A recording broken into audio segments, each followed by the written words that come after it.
Welcome back to Only Talk Sports. We talk sports every single day, or at least we try to. I'm Ernest Jeffrey. Subscribe to the channel if you like sports content. Hit that notification bell so you never miss our video. Week 7 in the NFL was absolutely insane with the amount of results that did not go the way I was expecting. The 49ers losing to the Vikings. You had the Patriots beating the Bills, and there were tons of other games that had wacky results. But I'm going to break down the Week 8 games in the NFL and see if I can get more games right than I did last week, and maybe more of the games will go the way that more people are expecting. The Thursday night football game on Prime Video, you've got the Tampa Bay Buccaneers, who are 3-3, and they had a bad loss last week to the Falcons, traveling to the Buffalo Bills, and they had a horrible loss to the New England Patriots last week, and the Bills are 4-3. I don't really trust either team at this point. The Bills are better, in my opinion, than Tampa Bay, but Buffalo has had a couple performances this year where they've been awful, but they also had that game against the Miami Dolphins where they've been really impressive. Josh Allen, he's getting healthier, and I don't think he's had a bad season, but he's not running the football as much, which is going to help him in the long run to be able to stay injury-free, but it's putting more pressure on him to be in the pocket and make great throws when he's getting rushed left and right by opposing defense. Baker Mayfield's been banged up as well, and while Tampa Bay's not a horrible team on either side of the ball, they just don't have enough offense, and it's going to be tough at the Bills. I think Josh Allen's going to take over and try to lead his Buffalo Bills team to victory. I'm going to go with Buffalo to beat Tampa Bay 24-21 on Thursday Night Football.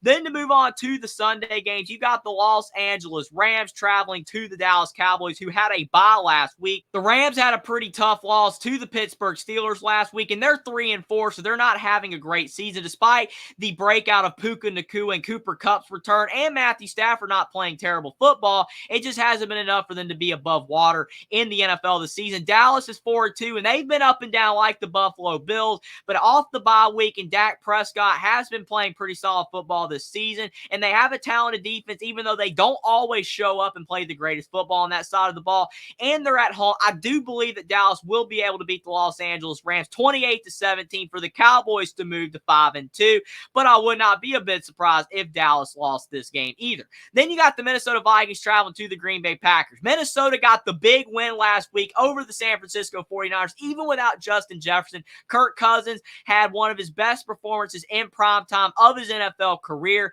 and now he's traveling to Lambeau Field. That's always a tough place to play, but Green Bay's lost 4 in a row after starting out 2-0 this season. They're 2-4 now. Jordan Love's been struggling. I believe Minnesota will get the win 21-17 to move to 500 on the season and start to get their season back on track. Atlanta's traveling to the Tennessee Titans in the next one. The Titans are 2-4. They're struggling. Derrick Henry's not putting up the stats he used to. Ryan Tannehill's been banged up. Whoever's been playing at quarterback for the Titans has been struggling. The defense just hasn't been enough either. While Atlanta's been a nice surprise. They're 4-3, got the big win over the Bucs last week, and Desmond Ridder, he's not explosive on offense, but he's got enough weapons around him, and he has not been making as many mistakes as he did last year. I think that Atlanta's going to keep it rolling and beat the Tennessee Titans 21-14 for the Falcons to surprisingly move to 5-3. Then you got the New Orleans Saints at the Indianapolis Colts. The Saints are 3-4, and the Colts are 3-4, so neither team has been that consistent this season. They've both been up and down teams. You do have the injury to Anthony Richardson. That stinks for the Colts.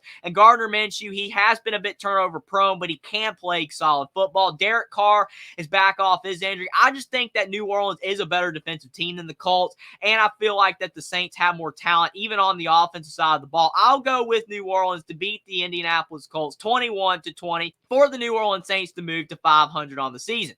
Then you got the New England Patriots at the Miami Dolphins. Can the Patriots get their second big win in a row after they beat the Buffalo Bills in surprising fashion last week? The problem, though, is this game's on the road at Miami, whereas last week's game they were at home in Foxborough. Plus, Mac Jones, he had a good game, but can he play 2 great games in a row, especially with still a mediocre offensive line for the Patriots? Miami, they did lose last week to the Philadelphia Eagles, but there's no shame in that, especially because they were on the road. Tua Tagovailoa is fantastic. Jalen Waddle, Tyreek Hill, Raheem Mostert lead a great trio on offense. I know Jalen Waddle got banged up last week, but he should be fine for this game. I'm going to go with the Miami Dolphins to beat the New England Patriots 35-17 for the Dolphins to move to 6-2.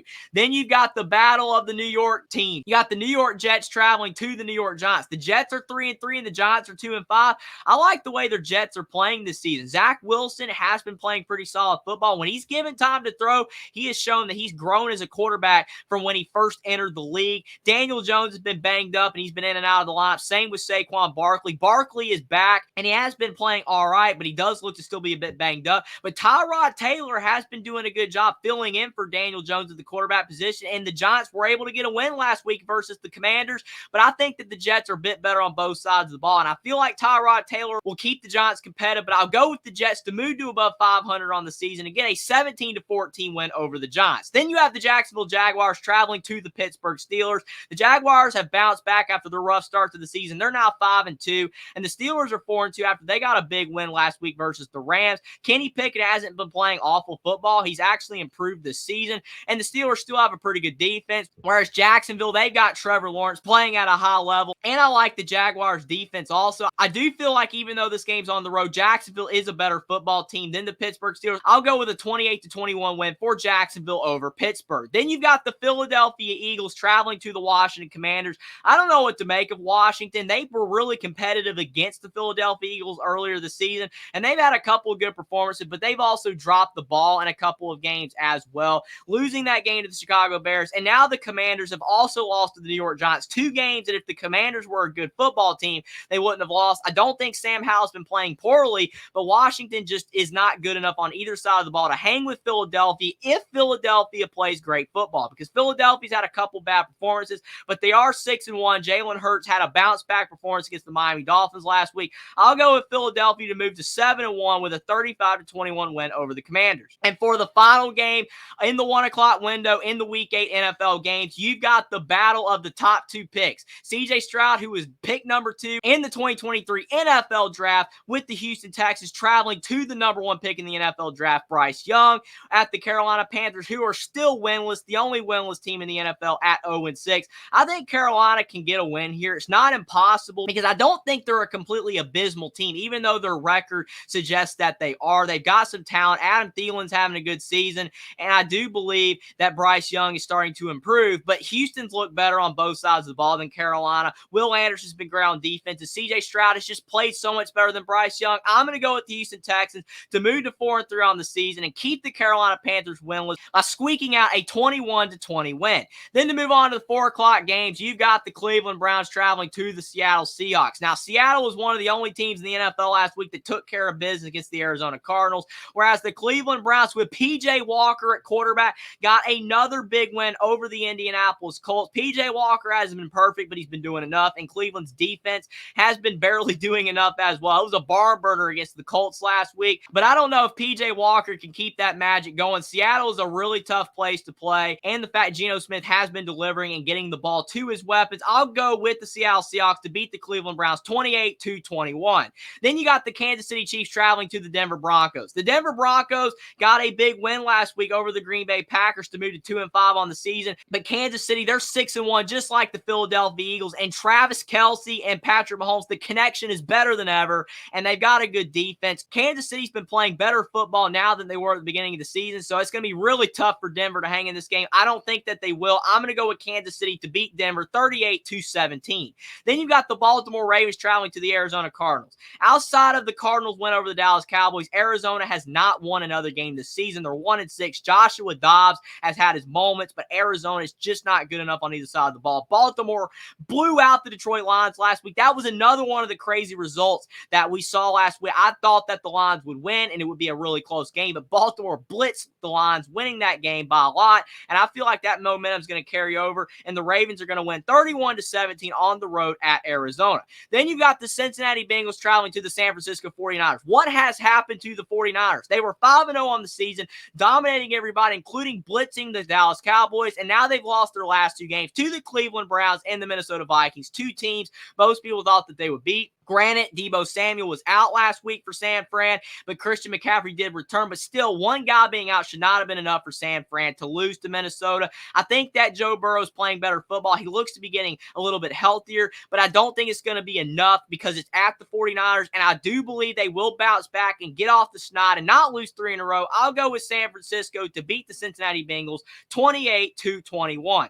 Now to move on to the Sunday night football game, we've got the Chicago Bears traveling to the Los Angeles Chargers. The Chargers need a win. They're 2-4, and I do not believe that they're as bad of a team as the record would suggest. They have not played great football, but they've been competitive for the most part, and Justin Herbert is doing the best that he possibly can, even though he has been pressured a lot. Chicago, you've got the Division II quarterback story and Tyson Bagent. He's out there slinging the ball with Justin Fields out. He's been a great story, winning his first start of the season last week against the Las Vegas Raiders. Can he keep up the magic and win his second straight NFL start? I'm not sure if he's going to be able to do it. It should be a good game because Chicago has proven that they can be competitive and not be the worst team in the NFL, but it's still going to be tough to go on the road all the way across the country to play Justin Herbert and the Chargers in a team that's looking to bounce back and get on the right track in this NFL season. I'm going to go with Los Angeles to beat the Chicago Bears 24-21, but if the Chargers do not win this game, their season could be in big trouble.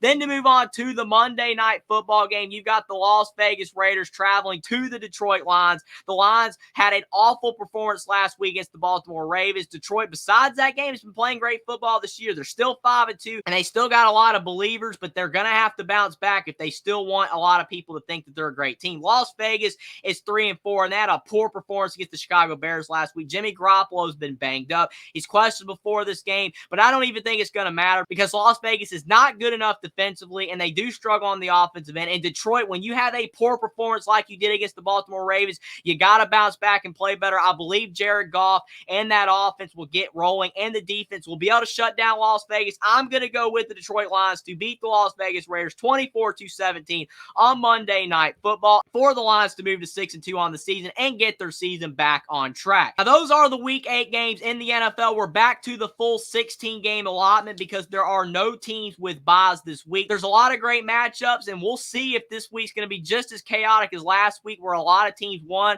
that I was not expecting to. There usually are a few upsets, but not as many as there were last week. But Week 8 should be really interesting as well. A lot of storylines, and it's going to be really interesting to see how the results shake out. Subscribe to the channel if you like sports content. Like this video down below. Comment down below what you think about the Week 8 games in the NFL, and whether you think that they're going to be as crazy as the Week 7 results, and what you think about my picks for every single Week 8 game in the NFL this season. Follow me on Twitter as well. Link is in the description, and I'll see you next time.